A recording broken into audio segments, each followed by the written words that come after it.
Welcome to the second half of 2023. This is where that recession that was supposed to happen in 2022, first half, and then second half, and then first half of 2023 was supposed to happen. Now, this is where it's supposed to happen. But does it even matter now? Now that we've seen one of the strongest rallies in history across the SP500, the NASDAQ, Bitcoin, is it too late now for even the worst of news, the looming recession, to have any effect on these markets? Let's take a look as we dive deep into the analysis for today's video as we study the past to forecast the future. This is your home of macro cycle analysis across Bitcoin, cryptos, the stock markets, and the biggest market of them all, the real estate market. Hit that like and subscribe button down below. And if you want to join us for TIA Crypto, the free crypto and economic report coming out this week, link is in the top of that video description. Name, email, you know what to do next.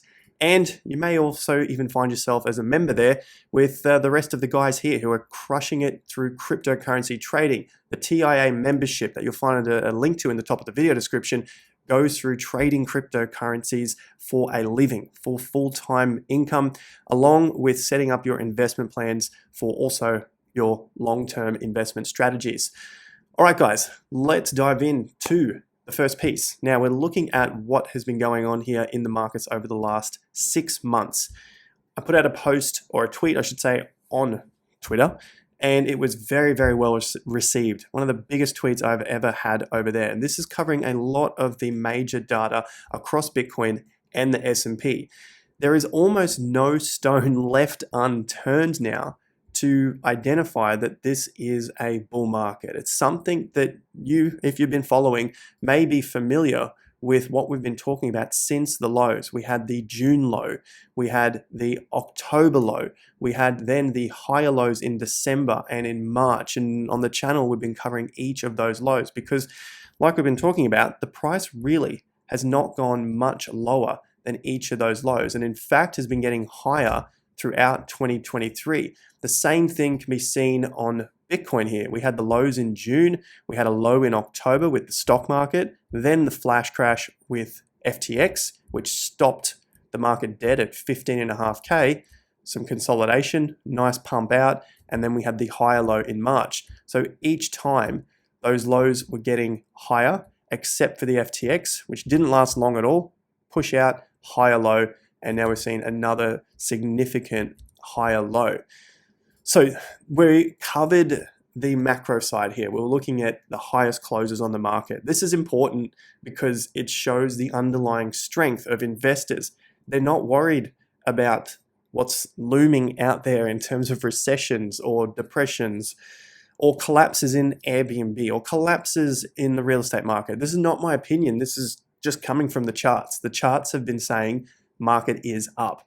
Stop worrying about the news because over the long term, the markets always go up. The idea is that we want to get that timing relatively right to be able to buy around those lows, because buying around, not at, but around the lows is pretty difficult stuff because, like you've just experienced over the last 12 months since the June low, the news is so terrible. And then even the biggest analysts on Twitter, on crypto YouTube, on the news tell you that things should be getting worse. The biggest ones with biggest followings, they keep telling you things are going to get worse. And what have we seen since that low? This is not my opinion. I'm just reading you the news as it says it in the chart, not what they want us to hear. We've seen 1 green quarter, 2 green quarters, 3 green quarters. In history, we haven't seen 3 green quarters in a bear market, meaning that the market will then break the previous significant low. And in the case of the S&P, it's 3,500 points. In the case of Bitcoin, it is $15,500. So it's pretty unlikely that we are going to go back under those prices. And you've got me on record saying that this low is not going to be broken now based on what the market is telling us. And I've even gone on record to say that the March lows won't be broken. I said that much, much earlier on. You can see all the receipts on the channel. So where am I getting to with all of this? Well, it's basically the strength of the market. We had the confirmation over the weekend. End of month, June closed. The quarter month closed. The 6 monthly closed. We had that for BTC as well, and now we've had the weekly close for Bitcoin as well. So how is all this going on? It's absolutely wild to see people still bearish in the face of a market that has just said bullish over more bullish information, but they remain bearish. This is just how the markets work. So the S&P closed at very high levels, not seen in any bear markets previously. It also hit 3 green quarters, which typically signals a new all-time high is coming. You can see we had 3 green quarters from the global financial collapse. That's the low in 2009 after the market collapsed from a peak in 2007. 3 green quarters. Eventually, we got that new all-time high. In this case, we were going to see a new all-time high faster than what we saw after the GFC. I'm going on record for that as well. Now, in 2000, we had a very decent collapse. It was about 2.5 years. We had 3 green quarters leading out of those lows, which those lows were exactly the same as what we saw in 2022 and 2023 in terms of the month points. The June, the October, the high low in March, market went up. It is repeating to a T. Now we had a new all-time high from that point. It came in 2007. It just took out those tops and then the collapse. It built back after another 3 quarters of green and new all-time highs. This thing raced to new highs, and most missed out on it because, again, it was this market is going to collapse. It's unsustainable. This is not right. It's being manipulated. The money printing, you name it, there was something to tell us not to be buying all the way up. Same thing is happening again, and as always, the masses miss out on it. So what's going on now? This is spurring a bull market narrative. So we're seeing these new all-time highs coming. We've got a lot of bullishness in the background. And this is spurring a bull market narrative and catching most funds, most analysts, most investors, most retail off guard. That is going to lead to some pretty painful peaks, and then we'll get some corrections. So most missed out on the bottom, and they're waiting now for significant pullbacks. So we've seen very significant rallies, and of course they're waiting on significant pullbacks, basically for this market to come down. Notice that we're seeing a lot of when pullback, when can I buy in now? And I think that is going to get very painful. So it's much easier to be buying the bottoms rather than waiting for that pullback after very significant moves. It gets pretty tough. Even when the markets do pull back, like they did in June, many will be hoping for a deeper correction. We saw the deeper corrections in 2022 and in the first quarter of 2023. I'm not sure we're going to see the same sort of deep corrections that everyone is waiting for until they're not waiting for them.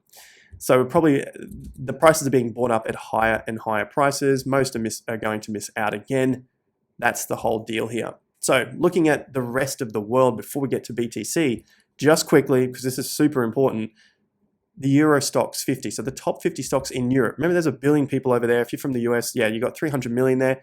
Australia got barely anyone at 26 million. Europe, we've got about 1 billion people over there. Their top 50 stocks have closed at their highest levels since 2007. And in their quarterlies, the same sort of thing. Their quarterly closed get very close to their 2007 tops, and the same thing for their 6 monthly. That's led by the UK, which is at near all-time high prices. It's led by the German market, which closed at all-time high prices on the quarterly, on the 6 monthly, on the monthly, but not on the weekly yet. It has done it before, but going back to those major ones, the monthly as well. Remember, Germany is in a technical recession, and it's closing at all-time high prices. So forget the recession thing, the looming recession. You get it, you don't get it this quarter, maybe you get it in 2024. It doesn't even matter now. Prices are at all-time highs. Not my opinion, just looking at the charts and what the investors are telling us. Eventually, yes, we'll get some sort of correction, but keep an eye on where that correction is. Look for the significant lows. If those lows are not broken, it is a nothing burger. It is just fear from the masses to tell you not to buy because we're going to see deeper corrections, yada, yada, yada. They have been wrong for many, many, many, many years. And they're probably going to be wrong again because that's why 90% of people lose in the markets. If most were right, most would be making money in the markets. Most are not right, and most are losing money in the markets. And that goes for retail, smart money, hedge funds, you name it. Now onto BTC. Now we're looking at the weekly move to the upside. So we have a background of confirmation, pretty big stuff happening around the world and the US with bull markets. Now, Bitcoin needs that in the background. It can't be going up when the rest of the world is going down. It's not at that stage yet where maybe it diverges from the overall markets. Not even gold diverges from the overall markets. It can for a brief period, but over the long term, it doesn't. It is basically the same, and there's basically no gains to be had in it when you account for inflation as well. As for Bitcoin, we have seen one solid week up, a second week of inside price ranges. So you can see that there, which started from last Monday, closed today, this Monday. And we're waiting on our next third week here. We're going to see some higher prices as this market opens. You can see we're at 30,760. I'm on the BLX here, just the Bitcoin liquid index to give us a macro view of the markets. And like I said, looking at the time frames here from the bear market, from the start of the bull market, we see at least 3 weeks of rallies in a bear market. And this isn't even a bear market. But let's take it as if this was going to be the only rally that we see for 3 weeks. We saw 1 week, one really big week. Last week was an inside week. Maybe this is the final week, the final up week. So what the bulls need to see is a close above that $31-ish, $31,500, ideally above this top right here, which is 32,300. That would give us a nice, comfortable platform to consolidate again to start moving higher. Closes under here is probably just going to lead us to longer time frames or longer time underneath that $31,000, $32,000 level before it can really break higher. But nonetheless, looking at those time frames themselves, 3 weeks is pretty much the bare minimum that you'd expect from Bitcoin for a rally, considering it was able to do 3 weeks in a bear market. And even in the bear market, you had 4 weeks, we had 9 weeks, we had another 9 weeks, then we had that 12 weeks and 5 weeks. So it's possible that we'll see a little bit longer there. Let's keep an eye on the time frame itself and where we get that top out, whether it's in the 30s, in the 40s. Let's wait and see. But in terms of the time, we probably still have another week, maybe a couple of weeks left in this move to the upside so that we can then anticipate or start to forecast what happens for BTC in the second half of 2023. You may have recalled this particular chart as well. I was looking at the bull market and breaking it down into 6 monthly or so phases of that bull market. So there's 6 by 6 giving us 36 months, which is 3 years, bottom to top. And then we can break it down again to split that 3 years. 18 months of grinding, whether that's the low, whether it's a pump like we saw in the previous cycle, a fade off, and then another basically grind away. And then the final 18 months, the final year and a half, that second half of the 3 years gives us an all-time high, more all-time highs, and then the final all-time high as well. You can see in the cycle before the last one, so looking at 2016, 2017, you had the 4th, the 5th, and the 6th. This one here was climbing to all-time highs, just about to test it. The 5th tested it, had a little pullback, and then the 6th gave us the final all-time high. Whereas the first 3 6-month periods, so the first half, the first 18 months, was basically the grind and the pumps and the tests of the accumulation and reaccumulation. But if we're waiting until this is over, basically waiting for that 4th, 5th, and 6th, it's pretty much game on and markets race up. They're the good times for altcoin seasons. They're the great times to be making fast gains on altcoins. But for Bitcoin, Bitcoin is the first half of that 3 or so year period, providing that it is a bull market or a strong bull market. We want to see consolidation in these first 3 lots of 6 months. Basically, this first 18-month period from the low, you want to see good consolidation like's happened in the past and the previous bull market as well, so that we can then push to new all-time highs and bring on that altcoin season and obviously all of those other gains that come with it. Now, within these periods of the market, there is going to be a lot of fear and a lot of greed. We haven't seen so much fear yet, which is a little bit worrying, but at the same time, like I pointed out, it doesn't mean that we have to get it this week. It doesn't mean that it has to happen next week. We just saw the fear drop to around 40. So it didn't really hit extreme, well, it didn't hit extreme fear at all. It kind of hit fear, but essentially it was in the neutral zone between that 40 and 60 points. Nonetheless, we've had higher and higher lows forming. The market's now shot up to the 60s again, just last week, 64, and we've just started to pull back a little bit into the 50 to 60 range. So overall, we've seen in other periods, yes, the market is much more volatile in the past, and then it does start to shoot up to 80 plus. When we get to that 80 plus, that is the extreme greed. So we haven't seen that yet in this rally, which means possibly we have a little ways to go before we get to that extreme greed for the crypto fear and greed, which then means we should see a significant pullback from that point. And I want to see a significant pullback, and I want to see a significant pullback on the crypto fear and greed so that it can reset the emotions of the market. So it can reset that market sentiment. If we keep going at this pace, eventually we'll hit somewhere above 70 to 90, and that is going to give us that blow off point, just like what happened in 2019. Looking back here, so that's that peak right there. Market fell from that point, which then brought in extreme fear. The price didn't necessarily go back to anywhere to these levels, but the fear did get back to that level. So maybe a similar thing happens here, where we push up to the 40s. That gives us the extreme greed, and then the pullback brings us back to some other support levels in the mid 30s. So it would still be a higher price, but a lower fear and greed reading, which would mean that we're starting to reset the market sentiment at a higher price point, which is actually bullish again. Now I'm just reading out what's happened in the past based on the market sentiment. I like to focus a lot on market psychology because at the end of the day, it's unfortunate, but the masses are typically wrong. They will be right at a certain point where everyone's on board at the same time, like we see in those extreme bull market or those retail tops, but most of the time they're wrong. So if we can read what's going on here, looking at their market sentiment, then we start to get a better understanding of what's going on in the market overall and adjusting this to the price as well. So basically we can get extreme greed and extreme fear, yet the price itself might actually end up at a higher price point. The same sort of thing is happening on the stock market. We're seeing extreme greed. So this is essentially playing out right now, except on the stock market. So you can see what's happening. It's the same people, it's the same mindset. At the end of the day, the same thing continues to repeat across any other market, which is why it's really easy and helpful to be able to understand how to read this.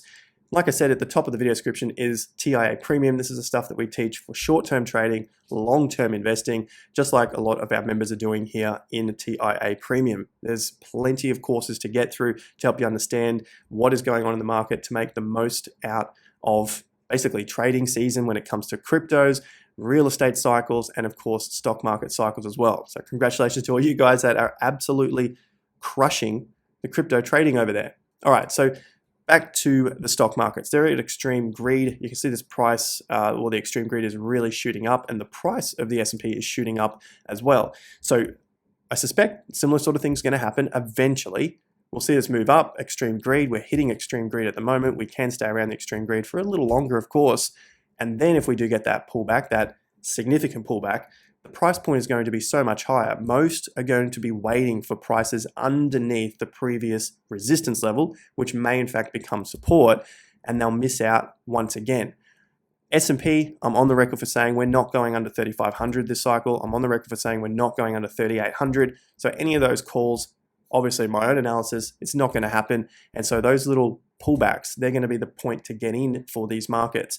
Typically, you don't often see more than 10% of a correction. We've seen now for the stock market a 3% or so correction from that peak, and now the market is closed on the weekly scale at a new fresh high for 2023 and a new fresh high going all the way back to April of 2022.